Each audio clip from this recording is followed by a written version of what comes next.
Olá pessoal, sejam bem-vindos mais uma vez ao meu canal, né? Desde já eu peço que você se inscreva, dê o seu like, dê o seu joinha, né? E se inscreva nas nossas redes sociais também.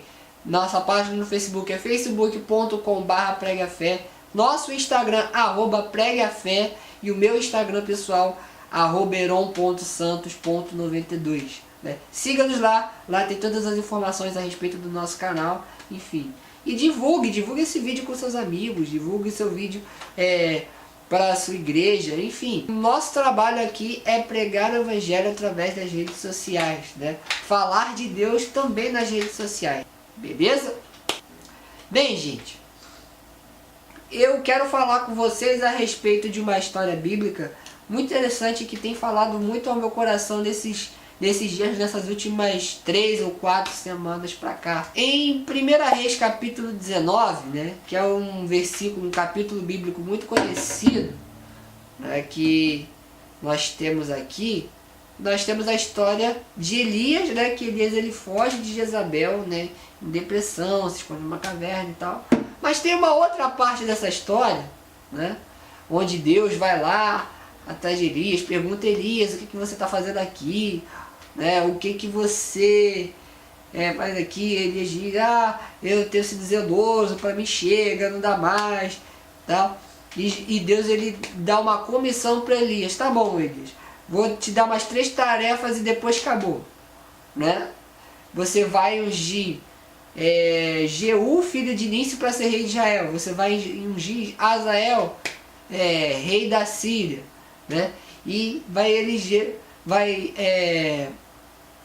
ungir Eliseu, filho de Safate, né, para ser profeta no seu lugar, né? E aí tem a história da vocação de Eliseu, que muita gente pula essa parte, né? Mas é exatamente essa passagem, né, que me chama muito a atenção. E eu queria ler com você, né, esse trecho bíblico. Pode ser? Bíblia, né? Partiu, pois, Elias dali e achou Eliseu, filho de Safate, que andava lavrando com 12 juntas de bois adiante dele. Ele estava com a 12ª. Elias passou por ele e lançou o seu manto sobre ele. Então deixou este os bois, correu após Elias e disse, deixa-me beijar a meu pai e a minha mãe, e então te seguirei. E Elias respondeu-lhe, vai e volta, pois já sabes o que fiz contigo. Voltou Eliseu de seguir Elias, tomou as juntas de bois e os imolou, e com os aparelhos dos bois cozeu as carnes e as deu ao povo, e comeram. Então se dispôs e seguiu Elias e o servia. Esse texto me chama a atenção em alguns aspectos, né? E o violão escorregou aqui, porque ele fala do chamado de Eliseu, né? Como Eliseu foi chamado. E a Bíblia ela começa falando que Eliseu ele estava lavrando com 12 juntas de bois adiante dele, né? Ou seja, ele estava fazendo ali, estava lá quieto no canto dele, trabalhando, né, com as juntas de bois que provavelmente eram deles ou do pai dele, né? Ou seja, era de uma certa forma uma herança que ia ficar para Eliseu, acredito eu, né? Ele lavrando ali aquelas juntas de bois, e ele estava com 12 juntas de bois, 12, né? E 12 da Bíblia é um número simbólico, que é um símbolo de governo, né? E aí eu vejo assim, primeiro ponto desse trecho é que exatamente Eliseu, de uma certa forma, ele era dono da sua própria vida. Ele era senhor do seu próprio nariz. Como assim, Heron? O que você está querendo dizer? Que Eliseu, ele tinha controle sobre aquilo que ele iria fazer, que ele estava fazendo. Ele já tinha, digamos, um futuro garantido, né? Aquela seria a profissão dele, que provavelmente já era a profissão do pai dele, cuidar de bois, né? Mas aí, na vida de Eliseu aparece um Elias, aparece o enviado de Deus, o enviado do céu, para desorganizar um pouco essa coisa, né? E assim, eu vejo também na figura de Elias uma sombra de Cristo no Antigo Testamento. Por quê? Porque Elias ele passa por Eliseu e estende um manto sobre ele. E o que significa manto, né? Nessa tipologia do Antigo Testamento? Aí eu fui dando uma pesquisada e aí eu fui vendo que manto, significa o quê? Personalidade e os direitos de seu dono, né? E aí você percebe o que? Uma representação, uma sombra de Cristo, né? de Deus ali na figura de Elias. Eu posso interpretar a figura de Elias no Antigo Testamento, né? De várias formas, né? Eu posso comparar a figura de Elias, primeiro, como Deus, o Pai, ungindo a Jesus, porque o nome de Elias significa meu Deus, o meu Senhor é Deus, enquanto Eliseu significa meu Deus é salvação, né? Já fazendo uma referência para Jesus, né? Mas também a gente pode entender essa passagem também como algo para a nossa vida. Por quê? Porque Elias, né, ele vai estender o seu manto sobre Eliseu. E aí o que acontece aí? O manto significava o que? A personalidade e a autoridade daquele que carregava. Ou seja, Elias ele estava passando a autoridade que ele tinha para a vida de Eliseu, né? A personalidade é algo simbólico, né? A personalidade e o seu caráter, os seus direitos, né? Estava passando o que? Para Eliseu. Ou seja, é uma transição que estava acontecendo ali. Então, o que Elias estava passando, olha, agora você vai continuar a minha obra. Agora você vai cumprir o que eu tenho feito, né? Você vai cumprir a minha obra. Você foi chamado para dar continuidade ao que eu tenho feito, né, aqui. E é assim que Jesus também faz com os seus discípulos, né? Quando Jesus ele sobe aos céus, ele fala assim: vocês vão para Jerusalém e para a Judéia, Samaria e até os confins da terra. Ou seja, Jesus ele está comissionando: vocês vão e façam discípulos, continuem a obra, e aquele que crê em mim obras maiores fará, né? Ou seja, é a mesma coisa, né? É uma sombra do que Elias fez a Eliseu, o que Jesus Cristo faz e fez com os seus discípulos. Beleza, gente? Uma outra coisa também é que quando Elias aparece na vida de Eliseu, bagunça todo o planejamento que tinha. E às vezes Deus ele faz isso, ele bagunça o nosso planejamento, né? A gente tinha plano disso, né? Você tem plano de casar, tem plano de ter um bom emprego, uma boa família, aí vem o Espírito Santo e bagunça tudo isso. Não é isso que eu tenho para você, não. Eu tenho uma outra coisa muito maior do que isso. Acontece com a vida da gente também.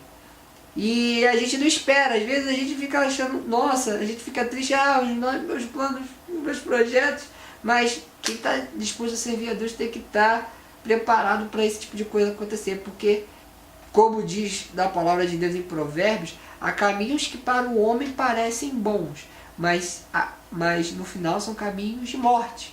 Então, nós percebemos aí que Deus ele traça outros planos para a gente e leva por caminhos que a gente jamais imaginou passar, nem sonhou, né?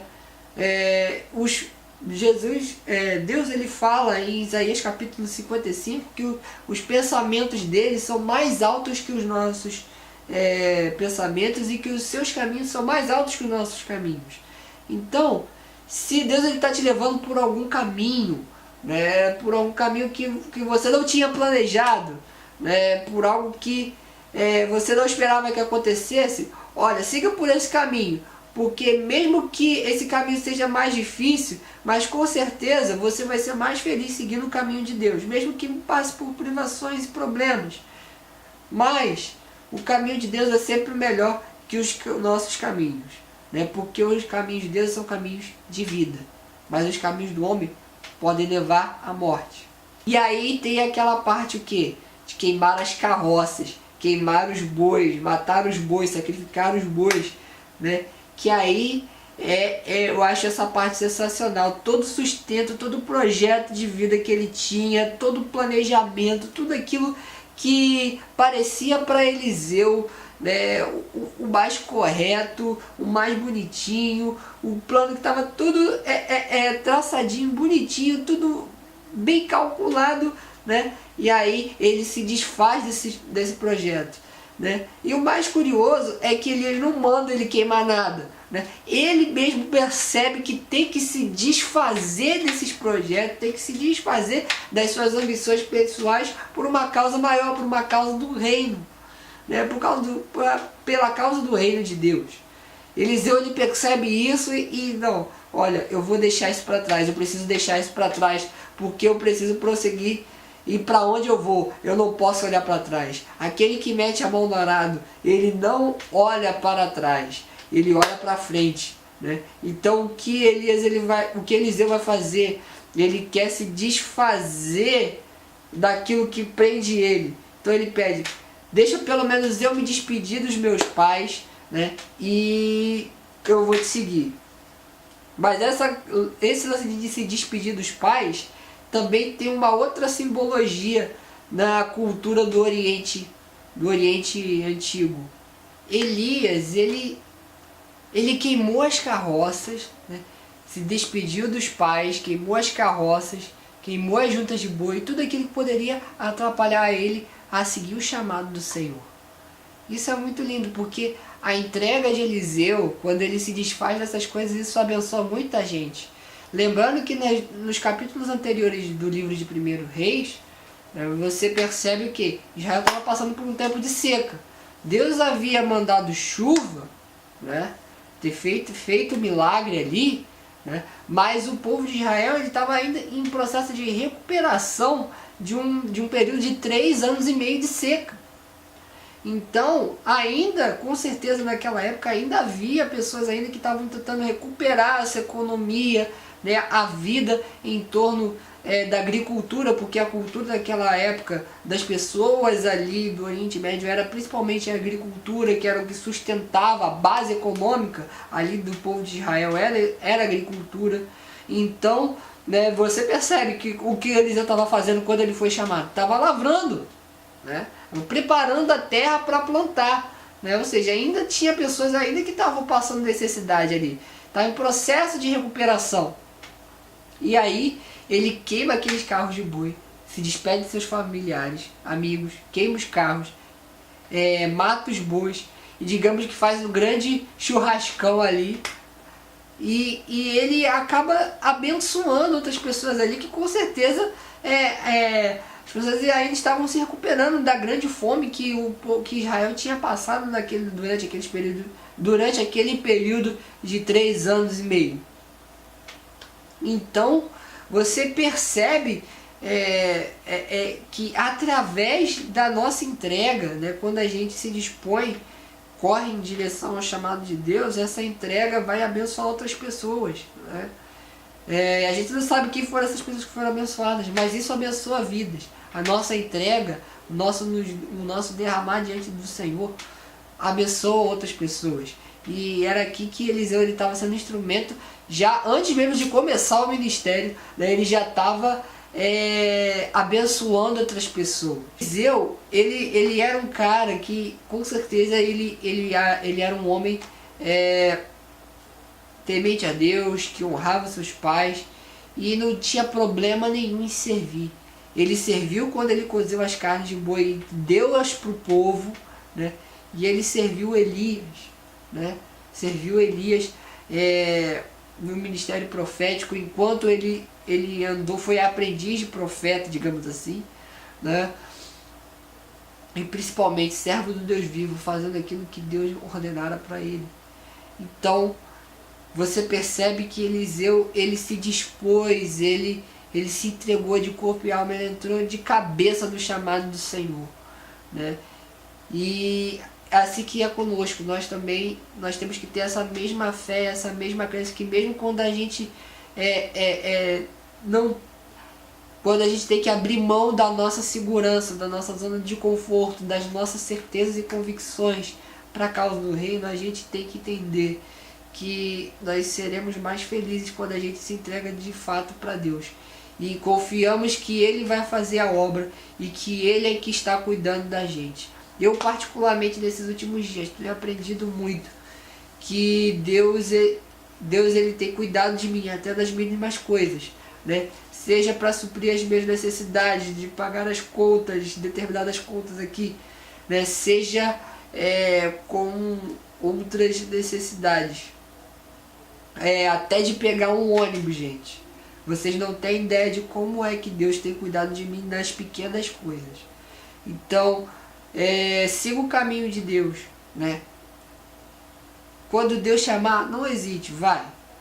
Eu sei que é difícil e é triste assim, porque a gente está se desfazendo de um projeto nosso, mas com os projetos de Deus nós seremos muito mais felizes. E nós estamos fazendo assim a vontade do Senhor, que é o nosso principal objetivo, a nossa principal missão. Muito obrigado por vocês terem ficado até aqui junto comigo assistindo esse vídeo. Deus abençoe você, que você seja edificado com essa palavra. E mais uma vez eu peço, compartilhe com o máximo de pessoas que você puder. Se você me ajuda a divulgar esse canal. E você abençoa outras vidas também. Seja canal de bênção. Passe esse vídeo adiante. Amém? Deus te abençoe, meu querido. Nos vemos na próxima. Tchau.